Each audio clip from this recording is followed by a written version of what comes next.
김민하 기자 어서 오세요. 안녕하세요. 오늘 주제는 WTO 사무총장 선거 총력전입니다. 오늘 문재인 대통령이 직접 회의를 주재를 해서 유명희 산업통상자원부 통상교섭본부장을 WTO 사무총장으로 당선시키기 위한 지원책들을 논의했는데요.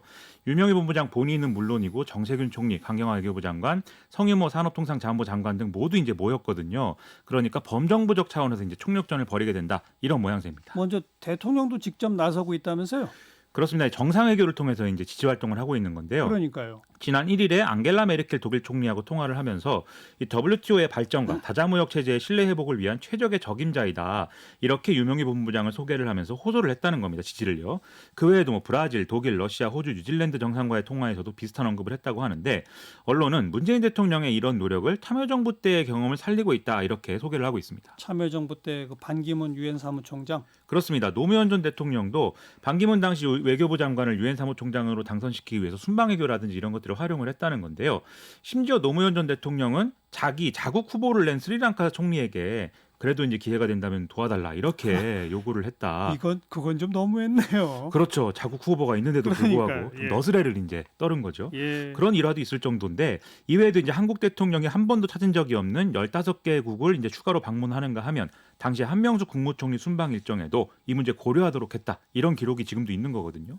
그리고 김병준 당시 정책실장을 또 주요국의 특사로 보내서 이 지지 활동을 시켰으니까 그야말로 이게 수단과 방법을 가리지 않았던 게 이 참여정부의 선거전이었다. 이렇게 볼 수가 있겠죠. 그러니까 문재인 대통령도 직접 정상 외교로 돕고 있다. 그렇습니다. 근데 그것만 갖고는 되는 게 아니잖아요. 그렇죠. 이 당시 경험에 대해서 문재인 대통령도 자신이 쓴 책에서 무엇보다도 일관된 균형 외교 정책이 빛을 발했다 이렇게 평가를 한 바 있는데요.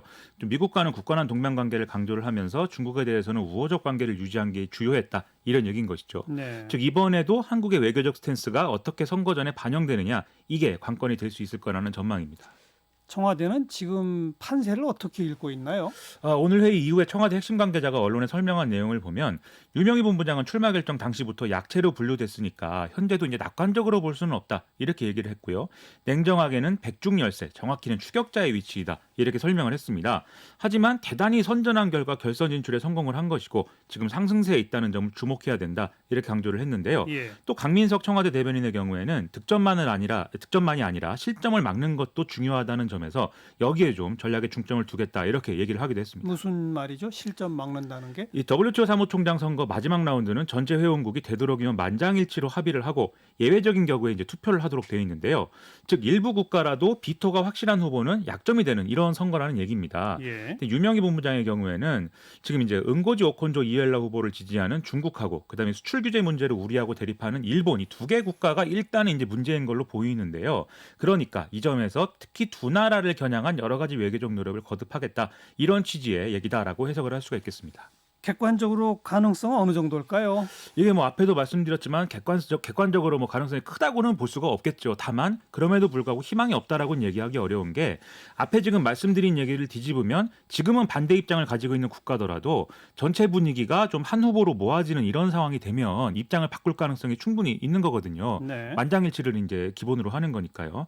즉 이런 상황을 만들기 위해서는 역시 우리가 이 강대국들 사이에서 중재를 서기 좋은 외교적 위치에 있다. 이 점을 강조할 필요가 있겠고 여기다가 자유무역 체제의 재건 그리고 WTO 개혁에 적합한 능력을 갖춘 인물이 바로 유명희 본부장이다. 이러한 명분론에 좀 호소하는 전략이 필요할 것 같습니다. 그래서 실제로 오늘 회의에서도 이제 이런 내용이 논의가 됐다고 하는 건데요. 예. 그래서 이런 여러 조건이 맞아 떨어지면 예를 들면 뭐 유럽의 경우에는 우리 후보를 지지할 가능성이 크고 그리고 여러 가지 유럽의 지지와 더불어서 미국은 지금 약간 뭐 의견을 펴기가 어려운 상황이지만 그럼에도 지지를 이끌어낼 수 있다고 하면은 가능성이 없다라는 건 아닌 거죠. 그리고 무엇보다도 제가 중요하다는 걸 말씀드리고 싶은 건 이 WTO 사무총장을 결국 배출을 못하더라도 이번 일을 앞으로의 모범 사례를 우리가 좀 기억하는 계기가 또 돼야 되겠다 이런 생각을 했다는 것입니다. 앞으로라는 얘기가 무슨 뜻입니까? 일단 유명희 본부장이 지금의 위치에 온 것은 정치적 배경이 아니고 실력으로 평가받은 덕분이다. 이 점에 주목하는 이런 언론들이 많은데요. 예를 들어서 유명희 본부장의 경우에는 2005년에 자유무역협정 정책 과장을 맡을 때부터 능력 있는 인사이다. 이렇게 평가됐던 것이거든요. 하지만 박근혜 정권에서 이제 청와대에 있었던 데다가 이유가 지난번에도 한번 말씀드렸는데 배우자가 정태옥 전 자유한국당 의원이다. 이런 점 때문인지 2018년 11월 달에 사표를 제출을 했었습니다.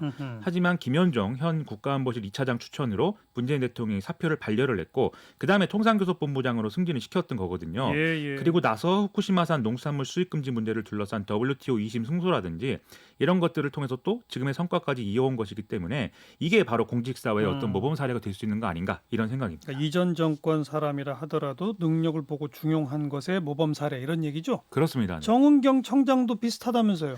이 정은경 청장은 2004년 질병관리본부 설치 이후에 처음 이제 여성 본부장을 맡았다. 이럴 정도로 능력 있는 인재로 평가가 됐는데 2015년 메르스 사태 당시에 질병예방센터장이었거든요. 근데 이때 감사원이 방역 실패에 대한 책임을 물어서 정직 처분을 권고했고 중앙징계심의가 감봉 1개월의 경징계 처분을 했었습니다. 근데 이때 이제 징계를 받은 사람들이 공직사회를 많이 떠나서 정은경 청장도 고민이 좀 많았다고 하는데 하지만 문재인 대통령이 이 국장급이었던 정은경 본부장을 실장을 건너뛰고 차관급인 질병관리본부장으로 발탁을 하면서 지금의 성과에 이르게 된 것이다. 예. 이 점이 이제 중요한 것이겠죠. 유명희 본부장, 정은경 청장 같은 인사가 많아야 돼요. 그렇습니다. 정은경 청장도 WHO 사무총장 얘기가 나오던데요.